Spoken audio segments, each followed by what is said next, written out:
Let's go through the Bible here just real quick, the beginning of it. Hello, Pope, by the way. Hi, Pope. Genesis 1 is the God in the garden.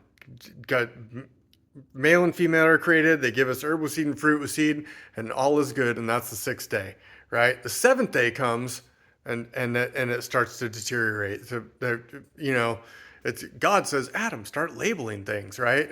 But see, that's the thing is God took a break. Got to remember that. And so then in Genesis 3, so Adam labels things, and then they recreate the whole story of Genesis 1 and Genesis 2 and say there's a woman who's pulled out of man's ribs and now is a servant to man. And it's like it gets a little crazy right there. And then Genesis 3, Eve eats with the snake and curses everybody, and you see that they say everyone's going to be divided. You'll have pain in childbirth. You'll have the division between brothers that we all know very well.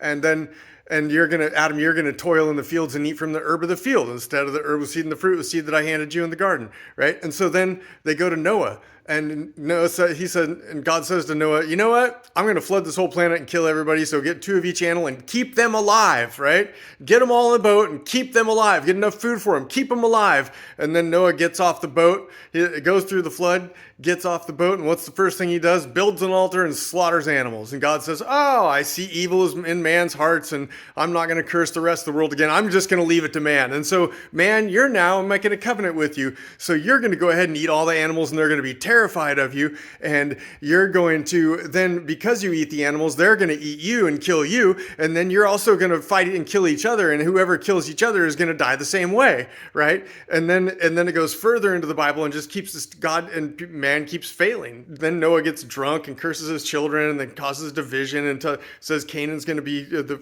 slave. And then they go to Abraham, and Abraham is just a complete mess by that time. Everybody thinks Abraham's great, but Abraham's a complete mess. And laughs at God, and so God says, I'm going to give you a son named Isaac, means laughter in Hebrew, he's going to be the father of all nations, right? That's a curse. It's not a blessing, because what nations are divided. So we're going for unity here, Genesis 1 unity, and so that book goes all the way through until until we get to the New Testament, and then they slaughter the chosen one, right? And then they get to the Revelations that say we're going to go back to the garden, right? So the book is the fall of man, and it's not a book to follow. It's a book of what happens when man defies God. So it's been a little reinterpreted, right, by the Pope, the rabbis, all the religious figures that eat animal flesh and just aren't paying attention to the first chapter that says